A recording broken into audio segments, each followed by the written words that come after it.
यदि आपका आज कल से बेहतर है तो ये आपकी एक बहुत बड़ी जीत है। तो इसलिए आप हर आज को कल से बेहतर बनाने की कोशिश करिए। मेरा नाम है शिव कुमार यादव और आप सबका शिव डीपी लर्निंग चैनल पर बहुत बहुत स्वागत है। जीआईसी लेक्चरर एग्ज़ाम 2021 की केमिस्ट्री की जो वीडियोस का सीरीज़ हम आपको प्रोवाइड कर रहे हैं उसमें इस समय हम आपके सिलेबस के अकॉर्डिंग एटॉमिक स्ट्रक्चर के टॉपिक वाइज वीडियोस आपको दे रहे हैं। इसके अतिरिक्त मैं आपको स्पेशल वीडियोस भी दूंगा जो बार बार जिस टॉपिक से क्वेश्चन पूछे गए उसका भी वीडियोस आपको मिलेगा और साथ ही साथ हमारे चैनल पर आपको प्रीवियस ईयर के क्वेश्चन पेपर भी सॉल्व करके दिए जाएंगे। इसलिए जीआईसी लेक्चरर एग्जाम अगर आपको क्वालिफाई करना है केमिस्ट्री में तो आप हमारे चैनल को तुरंत सब्सक्राइब कर लीजिए। आज का हमारा टॉपिक है क्वांटम संख्याएं और इसे हम पूरा संक्षेप में पूरे कॉन्सेप्ट के साथ सीखने वाले हैं। पूरा वीडियो देखेंगे तो क्वांटम संख्याओं की बात आपको अच्छे समझ में आ जाएंगी। फिर इससे न्यूमेरिकल्स जो वहाँ पर दिए जाएंगे आपके एग्जाम में आप उसे अच्छे से कर लेंगे। वैसे आप कहेंगे हमने इसे पढ़ा है, ठीक है, कुछ बातें आप पढ़े भले रहते फिर भी आपको करेक्ट समय पर नहीं याद रहती, इसलिए इसे देखिए और समझिए। क्या लिखा है? परमाणु में इलेक्ट्रॉनों की ऊर्जा तथा स्थिति मतलब नाभिक से कितनी दूरी, कक्षक की आकृति कैसी, अभिविन्यास मतलब कि वो उसका अभिविन्यास क्या, ओरिएंटेशन तथा चक्रण की दिशा को निरूपित करने हेतु जिन संख्याओं की आवश्यकता होती है उन्हें क्वांटम संख्याएं कहते हैं। मतलब परमाणु में इलेक्ट्रॉनों की ऊर्जा और ये सारी चीज़ों को निरूपित करने के लिए जिन संख्याओं की आवश्यकता होती है उन्हें हम क्या कहते हैं? क्वांटम संख्याएं। ध्यान दीजिएगा। अब क्वांटम संख्याएं कितनी तरह की होती हैं ये तो आपने पढ़ा ही होगा, फिर भी मैं एक बार बता दे रहा हूं। क्वांटम संख्याएं 4 प्रकार की होती हैं। मुख्य क्वांटम संख्याएं n, दिगंशी क्वांटम संख्याएं l से प्रदर्शित किया जाएगा, चुंबकीय क्वांटम संख्याएं यम या यम से प्रदर्शित किया जाएगा और चक्रण क्वांटम संख्याएं यस या यम से प्रदर्शित की जाएंगी। बात करते हैं मुख्य क्वांटम संख्याओं की, तो इसमें जितनी बात मैंने लिखा है सिर्फ इतना याद रखना है। मुख्य क्वांटम संख्याओं को हम अंग्रेजी में प्रिंसिपल क्वांटम नंबर्स कहेंगे। सबसे पहले ये कोष को प्रदर्शित करती हैं। कोष मतलब सेल को प्रदर्शित करती हैं। कोष को ही ऊर्जा स्तर कहते हैं, मतलब एनर्जी लेवल कहते हैं, तो ये एनर्जी लेवल को भी प्रदर्शित करती हैं। कोष को प्रदर्शित करती हैं, सेल को प्रदर्शित करती हैं, ध्यान दीजिएगा। और ये कक्षा को भी प्रदर्शित करती हैं।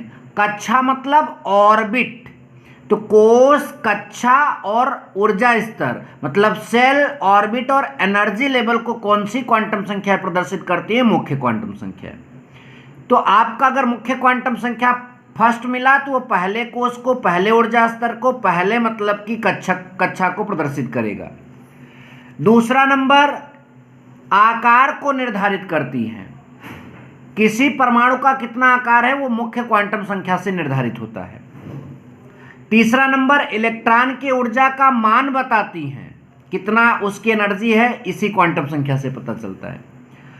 चौथा नंबर यहां पर याद रखना है, इसका मान 1 से लेकर अनंत तक होता है। 1 से लेकर अनंत तक होता है। आगे लिखा है इसका मान कभी शून्य नहीं हो सकता, मतलब मुख्य क्वांटम संख्या की वैल्यू कभी भी शून्य नहीं हो सकती, ध्यान दीजिएगा। अब बात करेंगे दिगंशी क्वांटम संख्याएं। दिगंशी क्वांटम संख्याएं एजीमुथल क्वांटम नंबर, ध्यान दीजिएगा। तो ये उपकोष को प्रदर्शित करती हैं। किसको? उपकोष को प्रदर्शित करती हैं। मतलब कोष जो है कोषों से मिलकर बना है।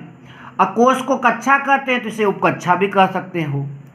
कोष को ऊर्जा स्तर कहते हैं तो इसे आप उप ऊर्जा स्तर भी कह सकते हो, ध्यान दीजिएगा।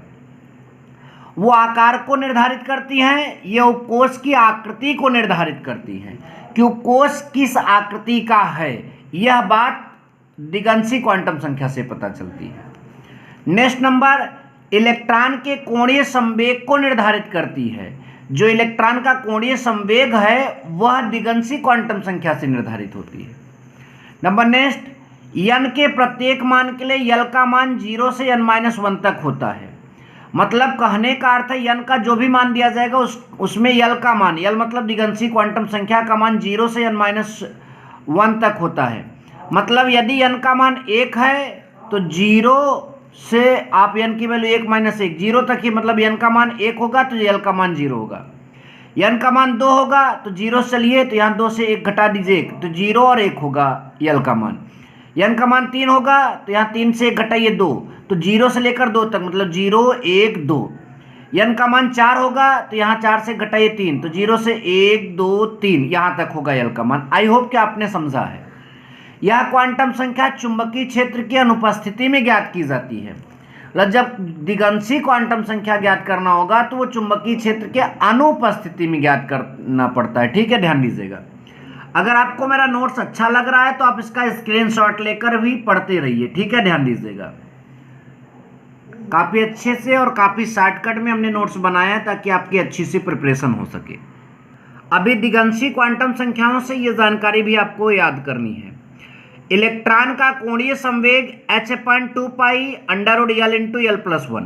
L क्या है? दिगंशी क्वांटम संख्या। यदि दिगंशी क्वांटम संख्या आपका मान पता हो जाएगा तो इलेक्ट्रॉन का कोणीय संवेग भी हमको पता चल जाएगा। और ये बात भी याद रखना है, उपकोष के यहाँ प्रतीक लिख दिए गए हैं, L के मान लिख दिए गए हैं और आकृति। उपकोष के प्रतीक S P D F। ठीक है, मतलब S उपकोष, P उपकोष, D उपकोष, F उपकोष। S उपकोष के लिए L का मान 0 याद रखिएगा, P उपकोष के लिए L का मान 1, D उपकोष के लिए L का मान 2, F उपकोष के लिए L का मान 3 होता है। यदि S का मान मतलब L का मान 0 तो आकृति गोलाकार, मतलब S उपकोष का आकृति गोलाकार, P उपकोष की आकृति डंबल और D उपकोष की आकृति डबल डंबल, F उपकोष की आकृति जटिल होती है। ध्यान दीजिएगा। अब बात करेंगे हम चुंबकीय क्वांटम संख्या की, मैग्नेटिक क्वांटम नंबर की बात करते हैं। सबसे पहले ध्यान दीजिए, ये कक्षक, यहाँ हमने एक बात नहीं लिखा, ये कक्षक को रिप्रेजेंट करती हैं। ठीक है, ध्यान दीजिए, कक्षक को रिप्रेजेंट करती हैं और साथ ही साथ इलेक्ट्रॉन के अभिविन्यास को भी यही प्रदर्शित करती हैं कि इलेक्ट्रॉन का अभिविन्यास क्या होगा। मतलब कि ये चीज़ आपका ओरिएंटेशन जो है वो चुंबकीय क्वांटम संख्या ही प्रदर्शित करती है। नंबर नेक्स्ट बात है, n के किसी मान के लिए ml के कुल मानों की संख्या। ml मतलब चुंबकीय क्वांटम संख्या, n²। मतलब अगर n का मान 1 है तो चुंबकीय क्वांटम संख्या के कुल कितने मान होंगे? वो 1 ही होंगे। ठीक है, यदि n का मान 2 है तो चुंबकीय क्वांटम संख्या का मान कुल कितना आएगा? 4, 2 का स्क्वायर। n का मान 3 है तो चुंबकीय क्वांटम संख्या का मान कुल कितना आएगा? 9। याद रखिएगा, ऐसे डायरेक्ट क्वेश्चन कर लेता है। नंबर नेक्स्ट, L के किसी मान के लिए ml के कुल मानों की संख्या जो है 2l+1। मतलब L की वैल्यू दिया जाएगा तो जो चुंबकीय क्वांटम संख्या का कुल मान होगा वो 2l+1 होगा। जैसे L का मान 3 है तो 3 × 6 = 7 m का मान होगा।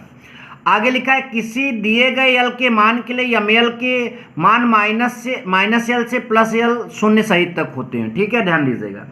मतलब यदि L का मान दे दिया जाए 3 तो ml का मान -3 से +3 तक जाएगा, शून्य भी उसमें रहेगा। मतलब -3 -2 -1 0 1 2 3। आई होप कि आप समझ रहे हैं। नंबर नेक्स्ट, L का मान कक्षकों की संख्या को प्रदर्शित करता है, मैंने पहले भी बताया था यहाँ पर। ठीक है, तो ये चुंबकीय क्वांटम संख्या का भी स्क्रीनशॉट ले सकते हो और इतना इधर का भी स्क्रीनशॉट आप ले सकते हो। ठीक है, अब हमारा लास्ट वाला जो है चक्रण क्वांटम संख्या। चक्रण क्वांटम संख्या को हम स्पिन क्वांटम नंबर भी बोलते हैं। तो इलेक्ट्रॉन के चक्रण को प्रदर्शित करता है और ये 2 तरह की होती हैं। क्लॉकवाइज में इलेक्ट्रॉन चक्कर मारेगा तो उसे हम +½ से रिप्रेजेंट करेंगे, और एंटी क्लॉकवाइज में यदि इलेक्ट्रॉन चक्कर लगाता है तो चक्रण क्वांटम संख्या को हम -½ से प्रदर्शित करते हैं। तो आज के वीडियो में बस इतना ही, मिलेंगे नेक्स्ट वीडियो में। वीडियो अच्छा लगा तो लाइक ज़रूर करके जाइएगा। Thank you so much. जय हिंद, वंदे मातरम।